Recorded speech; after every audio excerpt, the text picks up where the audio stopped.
to be an artist, you need to somehow get beyond those. And if you want to express the truth of a vision, you can't worry about pleasing people. Basically, fuck them. Yeah, I had a close relationship with my uncle. He wasn't too happy about me revealing some of the family skeletons. I'm not here to tell you what in that book happened from experience and what was made up, but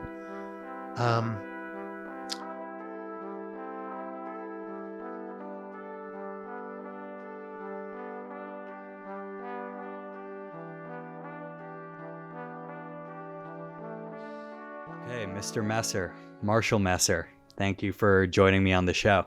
Happy to be here. It's a pleasure to have you. So for those who don't know, I call him Mr. Messer. His name's Marshall Messer because he was my high school teacher. I wasn't the best student in high school, but we kept in touch over the years. And I've always had an interest in literature and storytelling. I guess I didn't always know how to express it in life. And Mr. Messer to me was always someone who helped me gain a glimpse of that. So we're here today to talk about his work, what he's done, his experience teaching.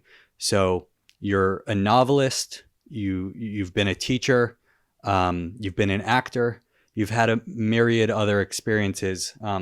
This is actually his book. It's called Change at Jamaica. I read a bit of the book. I aim to finish the full thing. For those who don't know, I'm a very slow reader. I don't even know if I've read a full book in my life. Something you might be disappointed to hear, but I suspected as much.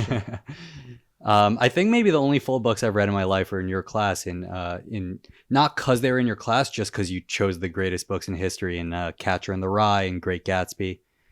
Now I'm just going to go off the back of this book on your little bio back here and read that. It says Marshall Messer was raised on Long Island, went to Woodstock.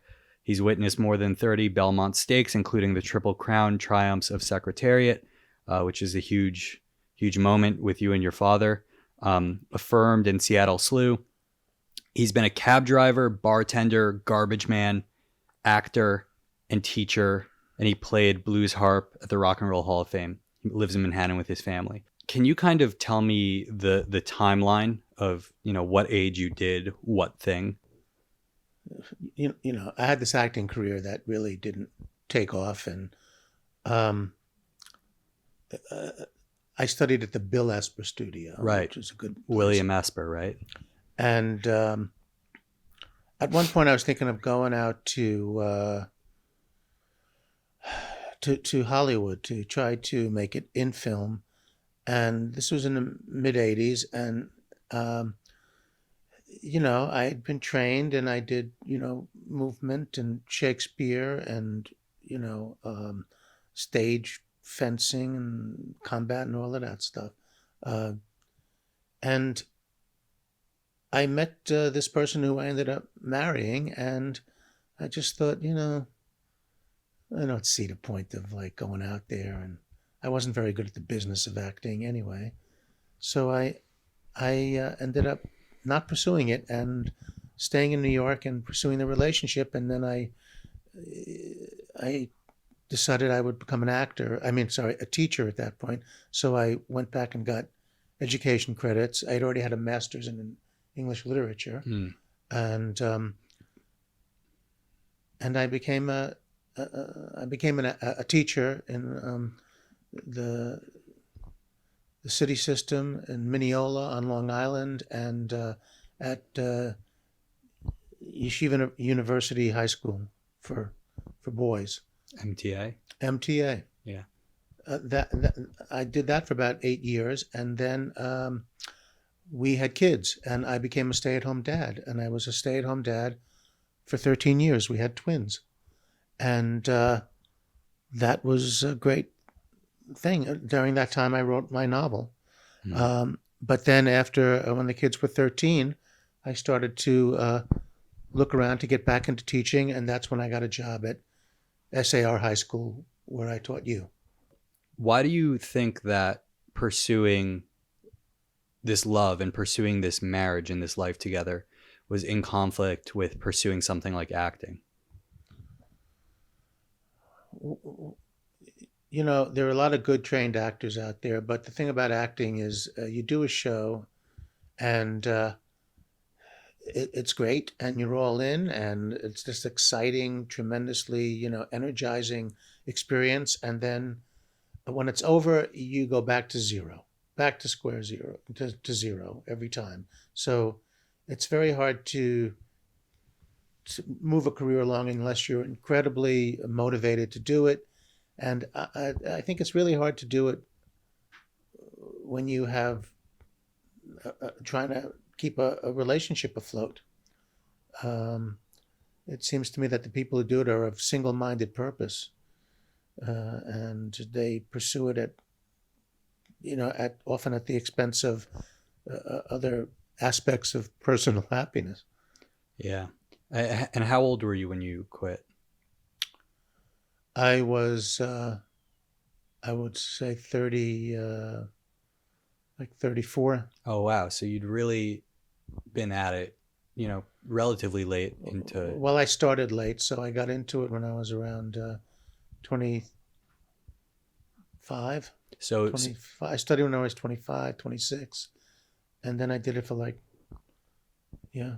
but you gave it a real shot, and so this came after the stuff like the garbage man, the bartending, the taxi driver, or is all kind of during maybe?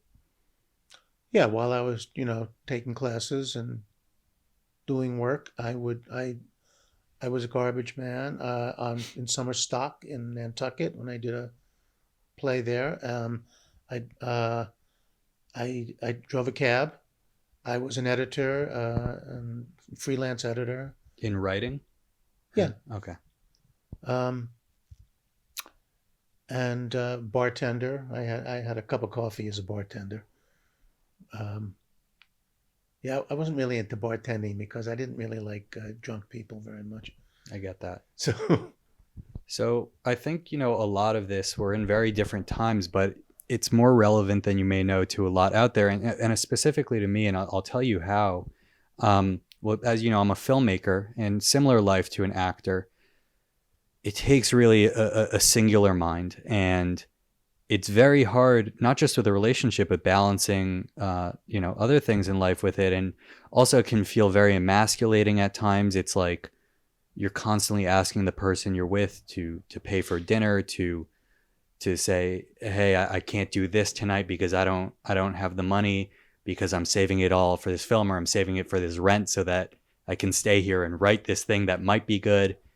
you take a vow of poverty to be an artist. Yeah, but there are no shortcuts really. I mean, you're kind of getting beat down every way you go, especially when you're an entrepreneur, but you're not even an entrepreneur for something that the public really respects. You're an entrepreneur for my vision and my creative voice and this thing I'm writing that you might like. Do you think that was similar in the 70s, a similar kind of thing that you went through? Yeah, I think it might have been easier in the 70s because rent was cheaper, a little cheaper to live in New York City, for instance. But uh,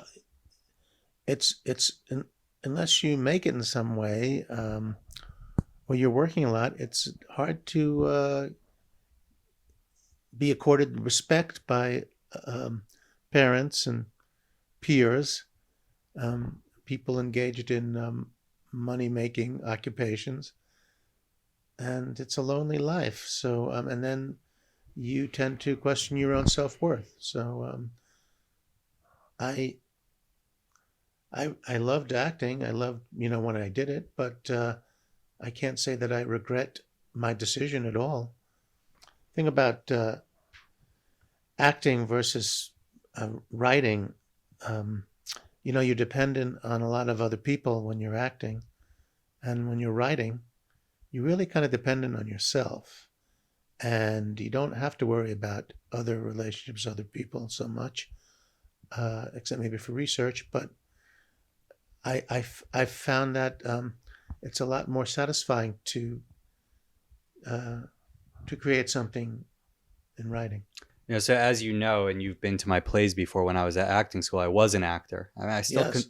I still like you, I consider myself an actor still, and I'd love to act in things, but I took a conscious step to shifting to writing and directing because of that control.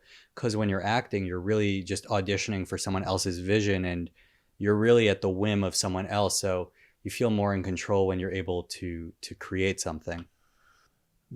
Training as an actor, for you, for instance, is it's part of who you are. It's part of your identity capital, I think the term is.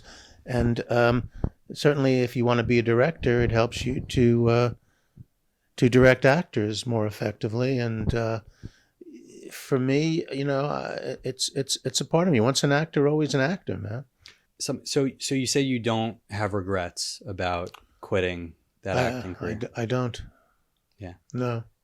So on that note, and given, like, it's a short bio here, but it actually says a lot. So at the end it says you live in Manhattan with your family, and just a little context. I'm in your apartment. I've met your family. You have a lovely family, a lovely home on the Upper West Side. Yet, given what I know about your life and what I'm going to glean personally from the maybe partially auto fiction, you seem troubled in your 20s, like basically everyone is in their 20s. You were working these odd jobs. You were trying to figure out what life was all about. And to be honest, transparent, that's where I am now to an extent, right? And I'm sure a lot of people are. It kind of feels like it's like the quarter life crisis. It feels like this is the end of the world. If I don't get to where I'm going now, it'll never happen. Yet you're saying you picked up acting at 25, which is the age I am now, left it professionally at 34, started a life, and here you are. You've accomplished so much on a personal level and on a professional level. You had a great job as a teacher.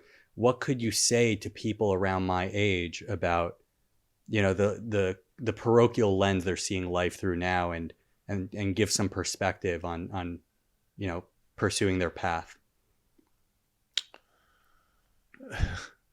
It's a hard question to answer. The life of an artist in this society is extremely difficult, but those who pursue it want to stay true to expressing a personal vision, and it's really hard to throw that away, that desire, to be true to yourself, and to try to make art out of whatever you make art out of. But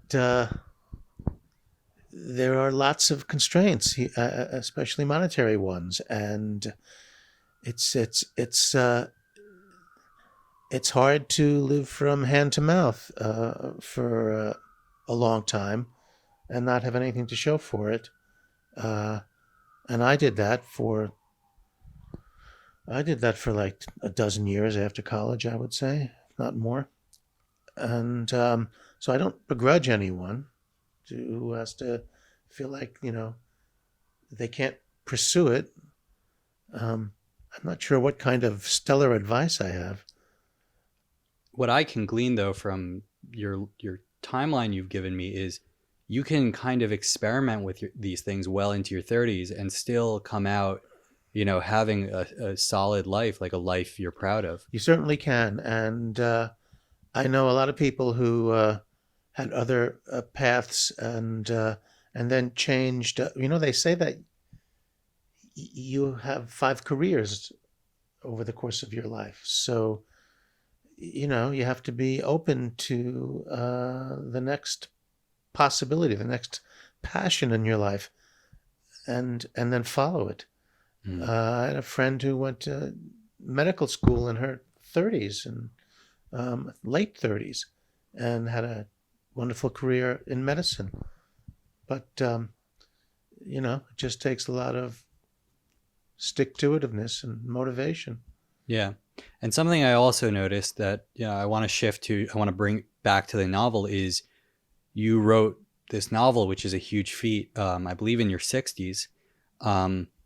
Why do you think it took you so long, maybe not the process, but to bring yourself to write it? Why not write it earlier in life? Why later?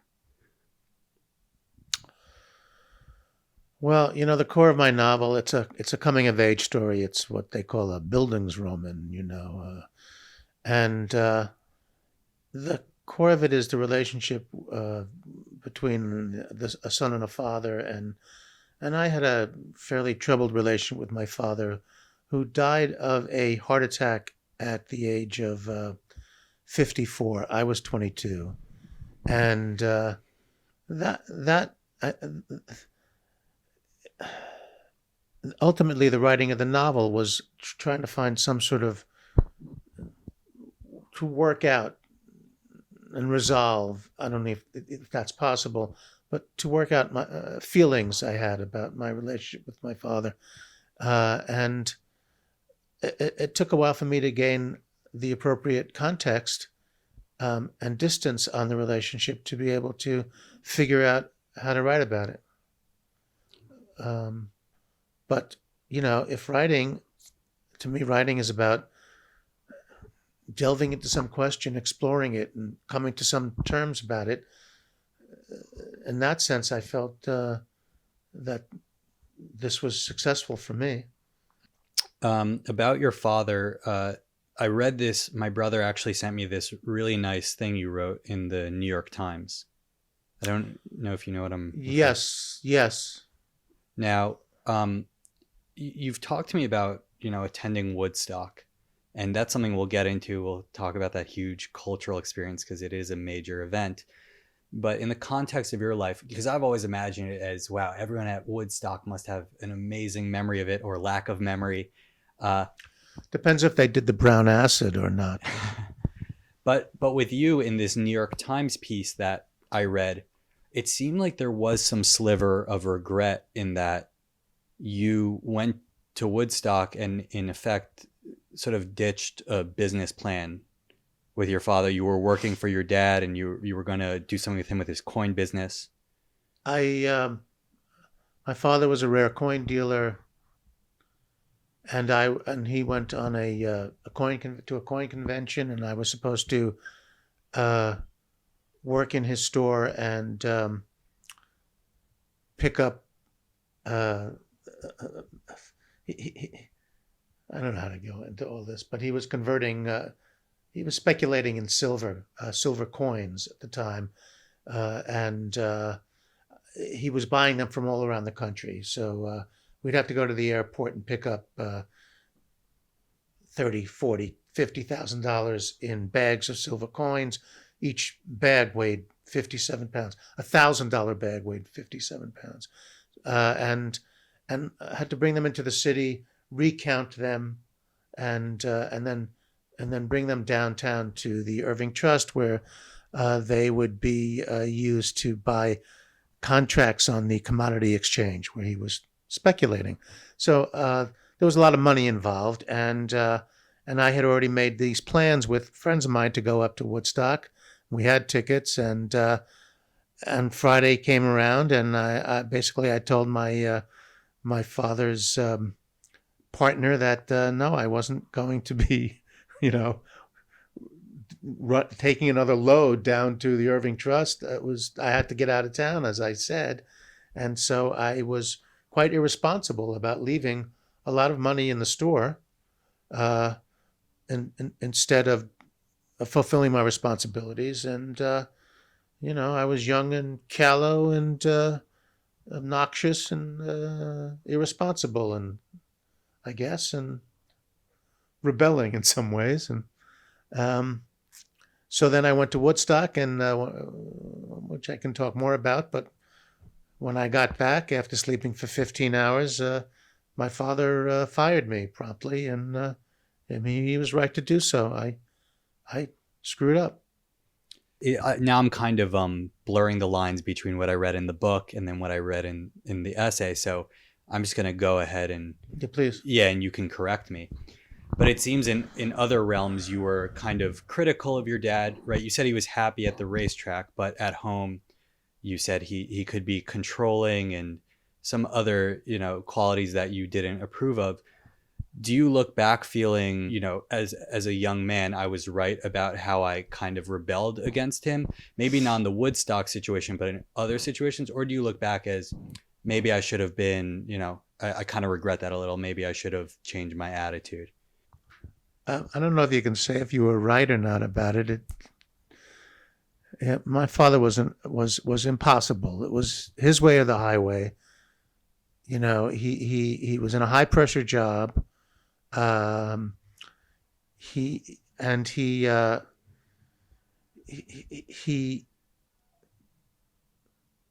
had been through World War II, and then he went back to the Korean War because he had been in the reserves, and they called him up, and so when I was born, he was in Korea, um, and he was away for a year and a half when I was an infant, and and then when he got back, according to my uncle, his nerves were kind of shot, and he didn't have the ability to, he didn't have the patience to, I think, deal with children, and I didn't think he was a very good father, after my experience being a father, and I don't know if I can blame him for that. He went to war and screwed him up as it screws up people. Mm. Um, but it's hard for me to regret going to Woodstock because I kind of see that as the moment of my spiritual birth. So how do you regret that? Right. Life is complicated. Right. You know. But I also wonder, maybe there aren't right and wrong choices when you're young. I think a lot of people, right? The way you wrote that piece in the New York Times was, it was the happiest moment of his life when he won all that money from the Triple Crown, and then he died of a heart attack. So there's something tragic about that. There's something regretful about that. But you couldn't have known, right? When you're young, you don't know what's going to happen to your parents later, and you can't behave with that sort of preemptive regret, right? You're kind of like figuring out the relationship as it goes. Yeah.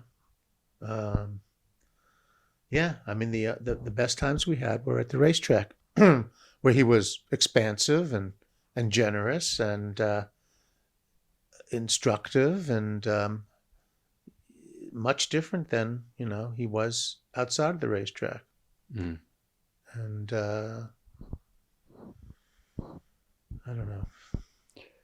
How have you raised your kids? Like what kind of values and morals have you tried to instill, or have you instilled in yourself about how one should raise their kids? Well, I think our attitude, my wife and I, our attitude has been that kids come out of the womb with their own personality, and your job is to help them cultivate that personality and to flower. And I I didn't like being pressured and coerced into doing things as my father did. He wanted me to go to law school, and I decided that it wasn't for me. Um, and I decided I wasn't about to inflict that same kind of pressure on my children, and I wanted them to figure out how to make decisions for themselves, and then go ahead and live with those decisions. Mm. And I wasn't about to push them in any direction that I thought would be right for them. Yeah. And I'm happy about that. They like when we went to look at colleges, they decided on what they wanted, and they made the lists of likes and dislikes, and they came to the decisions on their own without us making them for them. So it sounds like you were hands off to an extent, but you also taught them the value of consequences and repercussions of your decisions. Because something I was going to ask you about is it seems, and this is some sort of phenomenon that's been written about, that children these days are extra coddled and extra spoiled, and parents pay such sensitive energy to them. Where did you fall in that? I think it's a mistake to be overly protective of children, and at some point you have to give them the freedom to to make mistakes and do what they're going to do. Um, and it seemed to work with my kids. For Right. instance, as teenagers, we gave them, wine at meals, not every day, but, um, just to get a sense of, if you're going to, how to appreciate alcohol. So then when they got to college, they didn't go get drunk until they threw up. Um, I just think we had a fairly, I don't know, it was an effective way of giving them enough latitude to help them to figure out how to make their own decisions about things. And, uh, and I think being a stay-at-home dad really helped in a certain way because I retained good relationships with my kids, and I think they have good self-image. That's something I can't say I had growing up. And sometimes that drives you to do that, right? The fact that you didn't have it makes you want to do that better for them, right? It can work the other way, where my father, my father had a terrible anger that would flare up out of nowhere, and sometimes I feel it coming on when something happens to me, and um, I need to try to edit myself. Right. There's also that generational trauma that it's, if it goes unchecked, some people do pass on. Yeah, I mean, it takes a lot of learning, and it takes a lot of therapy, Yeah. which you can get in various ways. Acting was greatly therapeutic for me. I'm sure it was for you. Yeah. You figure out what you feel at a certain moment. We live in a society where a lot of people don't know what they feel. It's certainly true for young men. They don't know how to access their feelings and express what it is they're feeling. And I mean, when you study acting, it's one of the things that you figure out, and you get to access your feelings and then, put them into some sort of, context for yourself. And Mhm. How old were you when you got married and when you had kids? I was married at the age of 40, Oh, wow. and I had kids when I was 47. What are your thoughts on, being a quote unquote older dad versus, someone who got married in their early 20s and gets to see their kids from a very young age, but might have less experience? Well, I think when you're older, you have more patience. You develop more patience, and you don't, and when you have kids, it's not about you anymore. It's about them. You have to make this commitment to doing what's right by them, and it's an ongoing commitment that lasts for a long time. Mhm. Certainly till they're out of college, and then even after.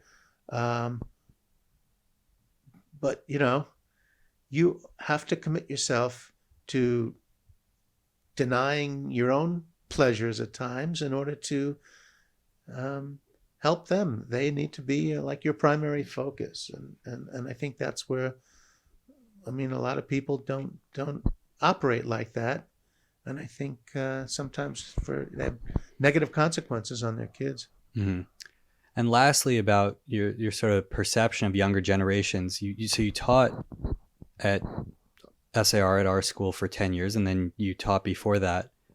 How, what sort of changes have you noticed in kids throughout the years, right? With the advent of technology and social media, perhaps their attention span, their appreciation for things, for literature. Kids don't read as much. There tend to be readers and non-readers. I mean, um, certainly the whole impulse in society with media and how we're bombarded by all kinds of stimuli in these little bites and bits. I think it has a real negative effect on people being able to concentrate on something for a long period of time. So I think that has accelerated in our society. Um, but what's interesting about you is you name a lot of the blue collar jobs you worked early on, right? Like cab driver, garbage man, bartender. What you don't mention here is that you actually went to a very prestigious school, Cornell University. But you also talk about in the book how you basically flunked out, or you weren't a good student. So there's sort of an irony of you becoming an educator, an academic. I didn't actually flunk out. Oh, so that's a strip that's fiction. Came close. Okay, so you weren't the best student. So Actually, I was really I for in English classes I had an A average, but for other classes I took, if I wasn't interested, I felt really hard to maintain my interest, and sometimes I did really poorly. did you find it ironic when you eventually became an educator? Did you ever think back to that, or you felt, oh, that's normal to not do well and then to gain interest later? I think some of us takes longer to sort of figure out what your priorities are, and that you are you need how to work hard for what you want. Mm-hmm. And in college, I know a lot of people go to college and they're ready to train themselves for something, and they are out of the gate, they know what they want and they're going for it. They're training themselves, and I saw college as a way to dabble in the liberal arts and to get some kind of education and background, and for me it was a lot about doing a lot of drugs and hanging out socially with friends, and the academics didn't always they weren't always front and center, but sometimes they were. So with that sort of attitude and mindset, how did you end up at an Ivy League school like Cornell? Well, I did okay in high school, and then I went actually went to SUNY Albany my freshman year, and I transferred. I didn't like SUNY Albany. It was kind of stark architecture, and the kids were either from Long Island or upstate New York, and I really wanted a lot more variety. So I applied to transfer to Cornell, and I hitchhiked there for my interview, and I think I got there like 15 minutes late. But the woman who interviewed me was so impressed by the fact that I hitchhiked from Albany to Ithaca for the interview. I think that kind of won her over, and somehow she let me in. Wow, that's so. If kids out there, if you're having any trouble getting into the school of your dreams, hitchhike there. Well, nobody hitchhikes anymore. Yeah, especially now. We used to hitchhike a lot. I hitchhiked about 10,000 miles. Where'd you hitchhike from and to? I hitchhiked from Ithaca once to Albuquerque, New Mexico. Oh wow! And back with a friend. I'm very into Albuquerque right now. Oh yeah. Well, because my girlfriend and I were rewatching Breaking Bad. Oh yeah. Yes. You've ever seen it? Sure. It's an amazing show. Yeah. But anyway, not super related, but I've learned a lot about Albuquerque. So it was just like a road trip, or you had something you wanted to do in Albuquerque? I had a girlfriend there. Oh, really? To see. I hope one of the drugs you didn't do was meth in Albuquerque. No, that wasn't the thing. Okay. That's more modern. I smoked pot, and in college, and I did acid and mescaline. Okay. They were big. So I actually want to talk about those, but because those are the lighter subjects, let's save those for the ending note. Because I wanted to ask a little more about the book. Okay. So something I found interesting was I actually, right before the pandemic, you came to see my thesis film in college. Yes. And even before that, I came here and showed it to you. Yes. And I remember your reaction was, you said this is really going to piss some people off because it has to do with religion and sexuality and Judaism and sort of that culture and things like that. Um, but so I found it so interesting and ironic that I was reading your book, and far more than my film, there's really like explicit and sexually vulnerable detail, and dealing with controversial topics like incest. Now, again, I don't know what's autofiction and not, but even just to write something like that, especially teaching at a Jewish yeshiva high school, and for your kids to read, and maybe your wife, how do you have the courage to write something like that? Did you have fear around writing those scenes? You know, in studying acting at Bill Esper Studio, one of the things that you do when you train to be an actor is, you have to get past the initial reaction, this social gentility, which is to be pleasant with people, and you need to figure out how to respond in some true way, which might not be so nice, and it's a way of understanding that these social niceties that we have tend to obscure how we really feel. And to be an artist, you need to somehow get beyond those. And if you want to express the truth of a vision, you can't worry about pleasing people. Basically, fuck them. That's not your it's not your goal. But also, I'm not here to tell you what in that book happened from experience and what was made up, but it's about a guy who is he's trying to figure things out, and he the affair that he has with his first cousin helps to move the narrative toward a resolution. So it becomes a part of the motor that helps the story work itself out and create a conflict between the father and the son. So some of these things are invented in order to help that conflict play out. Yeah, no, I mean, it's definitely not a gratuitous detail in this story. It moves the story forward, and even the scene on its own.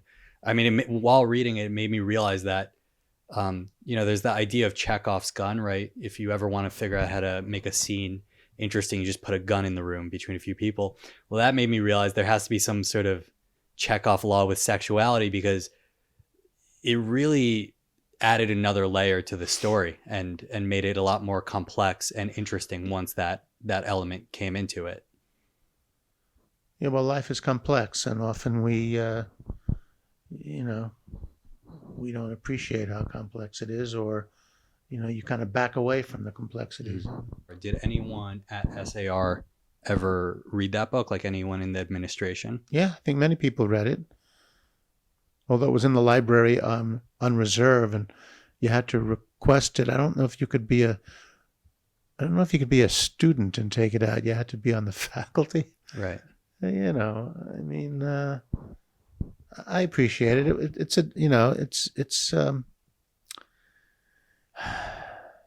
It's not really for high school students, that book. Right. It's for adults. The funny thing is, with our high school, and we probably had different experiences, but from their level of sensitivity to certain sort of information, certain details, I would think you'd get in hot water with some of the administration from the school. Some of the lines in there, I can imagine it through their lens. I mean, I'm surprised you weren't fearful for, for your job on some level, right? They might be thinking, do I want, parents might be thinking, do I want my kids with this teacher, with some of the explicitness of the writing? People at SAR and many parents tended to be incredibly broad-minded and were understood the that fiction plays by a different set of rules, and they they were many of them were just impressed by the work and didn't see that as some way of some document that invalidated me from teaching their children. It was sort of just the opposite. I'm happy to say. You became an in-school celebrity. Something like that. Yeah. I am genuinely curious because I was really, shocked by the honesty of the writing and how not PG it was and all that. Yeah, I had a close relationship with my uncle. He wasn't too happy about me revealing some of the family skeletons. Yeah, that was another thing I was wondering. Like, I knew your father wasn't alive still, but I was thinking if, just anyone close to you. I mean, maybe I'm projecting a little because I think even, like you said, not everything you write in fiction is really your life, but it's still personal. I mean, to put any of your words on the page and to have it, out there to someone else's magnifying glass. That's something with my short film I was really scared of. So I'm asking you from a place of curiosity of how to deal with that apprehension. You can't worry about what other people think of you. You just can't. You have a vision. You need to stick to it, just as you did in your film, and you can't apologize for that. You're not out there to épater la bourgeoisie. To shove it in somebody's face. You're not out there just to shock for the sake of shock. You're trying to work out some process, and to do it truthfully means sometimes stepping on some people's toes and feelings. But if you worry about that, you're screwed. You just can't produce art if you are editing yourself. Right. You can't do it. Right. And I think that's why your film was so good, because you didn't allow that to happen either. Yeah, I appreciate that. I mean, once I made the decision to make it, I completely committed to it. There were the apprehension was really in should I make it or not, and it was kind of like a choice between fear and love. Should I live in fear and not just go there, or should I live in love and meaning go where I'm feeling something important, feeling something meaningful to me? Yeah, I don't know if you saw that documentary about Hemingway.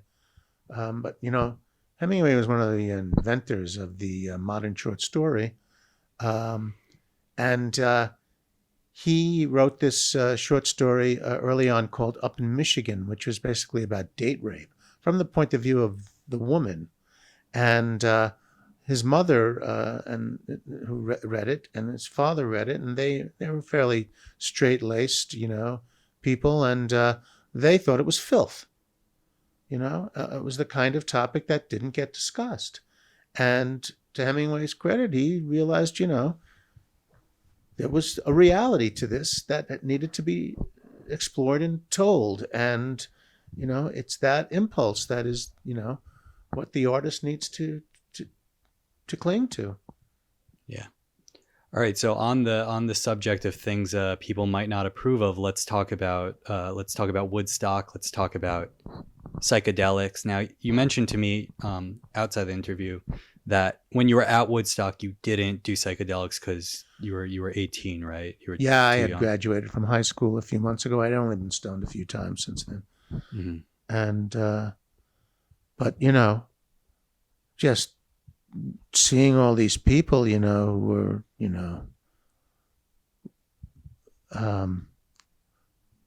real hippies.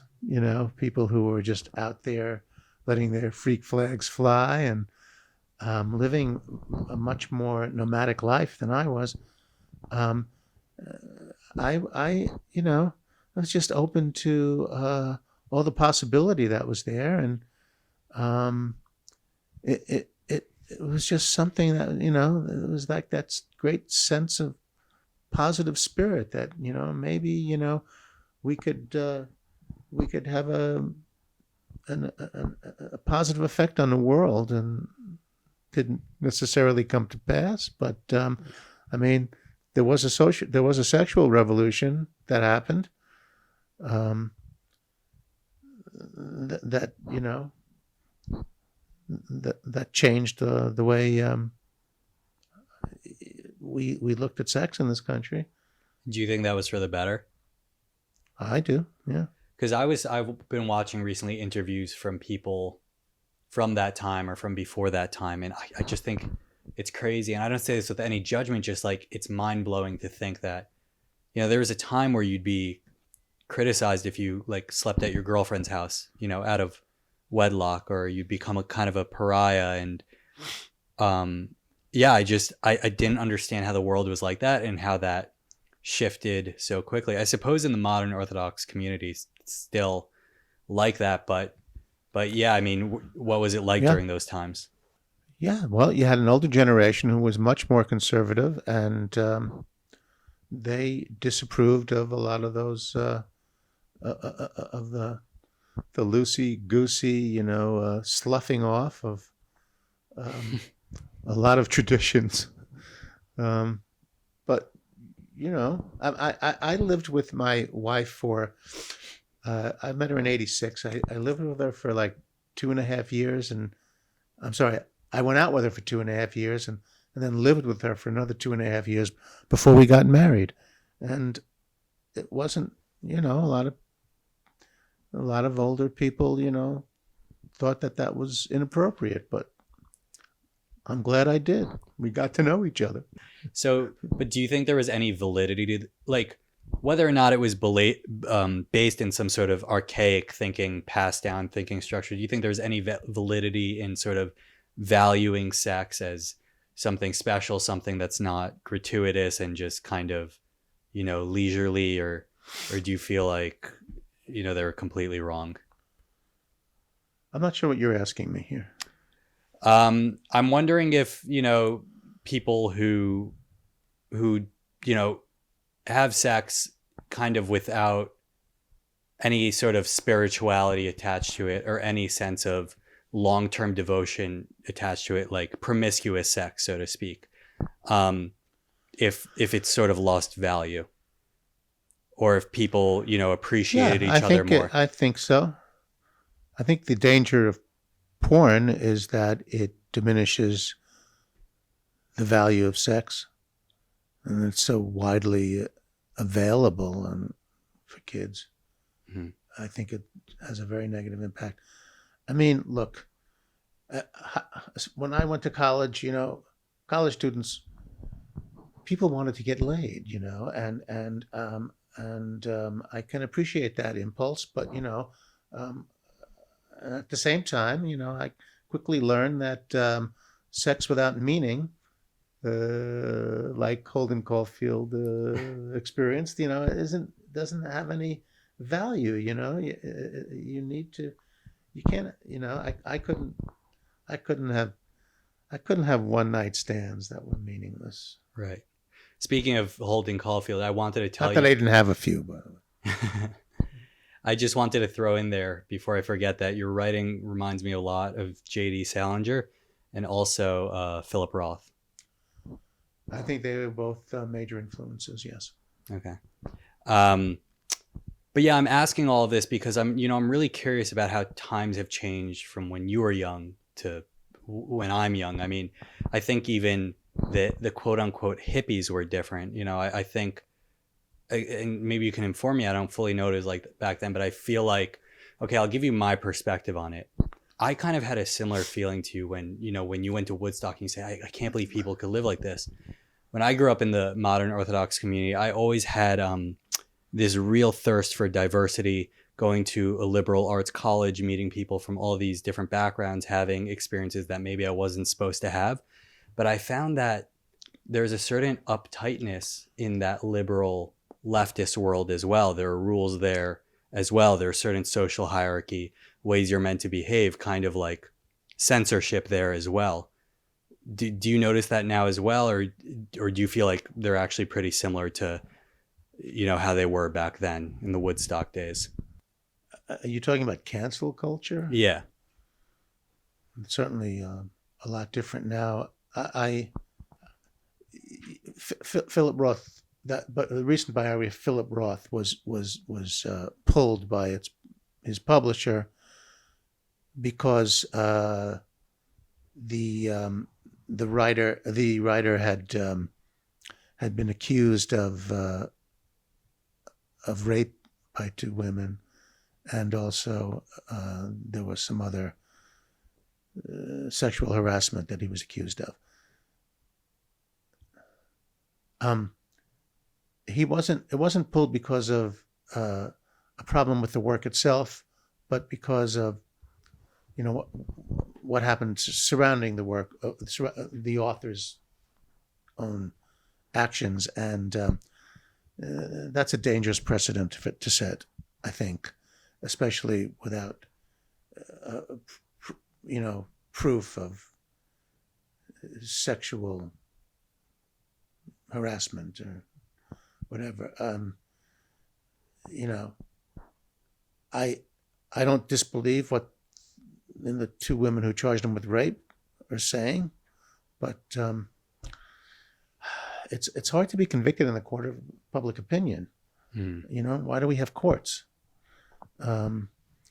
So I don't. That doesn't quite sit well with me. So these cancel culture was less of a problem when I was younger. Clearly, I mean, there's a lot to unpack there. Yeah. Can we talk about drugs now? Yeah, let's talk about drugs. So, you got any? What do you got? Yeah, not any with me. I think I took some Adderall for your class, but I don't have that anymore. Oh, Adderall, yeah. Legally obtained. Yeah, I needed it. I apparently have ADHD, so I'm part of that generation that can't pay attention. Okay, so I'm mainly curious about your experience with LSD. There's obviously a lot of negative stigma, negative connotations with drugs, but I think LSD is the one I've heard the most. People say this could actually be good for you. Yeah. It could actually expand your mind. I tripped maybe 25 times, and the experience with acid was insightful for me. The dosage had already been arrived at. We got it from people who were had already tried it, and so we understood how much to take. And I think we took it always in a safe place. Went to a park or a place of natural beauty, some place where we didn't feel like we were exposed. But the thing about acid that I found so insightful was this sense of this epiphany that internal and external reality are not really separate. That these structures that we build, these apartment buildings, these walls, these windows, they are easily they are not nearly as permanent as we like to think they are, and that as we know, the veneer of civilization can be punctured and disappear in no time at all, and chaos can ensue. And I think it sort of like cultivated this understanding that things are not what they seem. And all of these structures that we have around us that we think are protecting us, they don't really protect us anywhere near to the extent that we think they do. That there are other forces that can destroy them at any time. Yeah. So you sound to me, someone I've never done drugs. To me, you sound like someone. You sound like you're talking about aliens. Aliens the movie or Aliens? No, no, no. Like it. I think and I've experienced this with people who have done acid before. They'll talk in a way that makes a lot of sense to them, but then to me, it's very abstract because I imagine it's a very experiential thing. Well, I think that you can certainly experience your insignificance in the universe. you know. Uh, yeah, I mean, I don't think drugs are for everybody. I had a good experience with them. I know a lot of people who became drug casualties. Hmm. So they were dangerous. Do you think you have brain damage from acid? No, I don't. I don't think it's really affected me at all. To tell you the truth, um, I think my memory might have been impaired a bit from smoking pot. Who knows?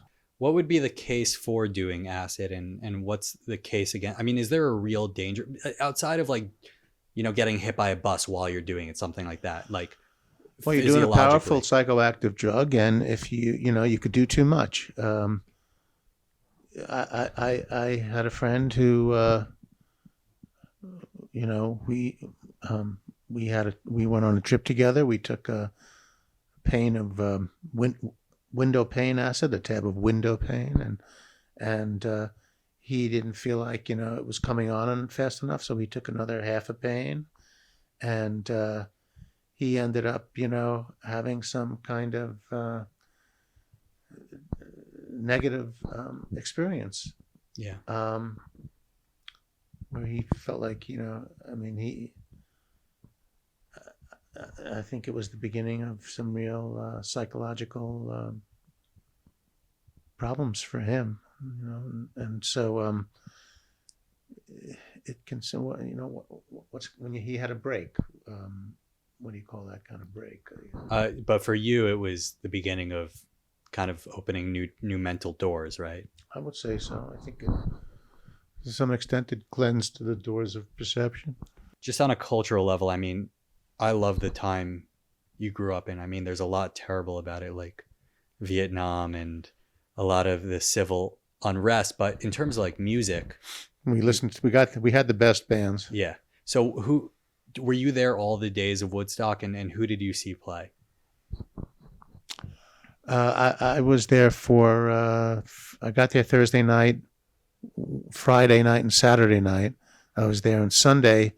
We got rained on, and we were so wet, so we left Sunday before the music. So, unfortunately, I didn't see. I didn't see Hendrix. I didn't see the band, whom I love. They were my favorite group, but I did get to see everybody else. So you saw the Who. I saw the Who, and Canned Heat, Jefferson Airplane, Grateful Dead, whoever else was on that day, Richie Havens, a lot of the folk acts from Arlo Guthrie. Woodstock has such a mythical quality. I don't think people who go to modern day music festivals really understand it. I mean, what made it different than like music festivals today? I don't know. It was just this sense that 500,000 people could gather in a small place and do so with respect and courtesy, and listen to this music and feel that they were somehow connected through the bonds of respect and possibility. It was just this beautiful moment where it didn't matter who the hell you were, you were just kind of accepted. And no one was filming anything on smartphones or. No. What do you think was the craziest thing you saw at Woodstock, if you can remember? I think people skinny dipping was like, I wasn't yet free enough to do something like that. It took me another few years. I eventually got there. Yeah. Okay. Lastly, just to wrap it up, can you? Yeah, I must say that the best thing, Sorry. after we left and all our stuff had gotten wet, we drove to this small town called Jeffersonville, Mm. and I went into the Five and Dime there, the Woolworths, and got a new pair of underwear and put it on, exchanged the wet underwear I had on, and that was one of the high points of my life, to tell you the truth. Just saying. You say that's one of the high points in your life. You were 18. Do you feel like you continually have high points in your life, like in your 60s, in your 50s, or do you feel like still very connected to who you were at when you were 20, let's say? I think all of us kind of feel like we are who we were, in our 20s, late 20s and 30s, when we kind of figure out who we are. And age is this joke that the universe plays on us. I just turned 70, which is absurd, But I've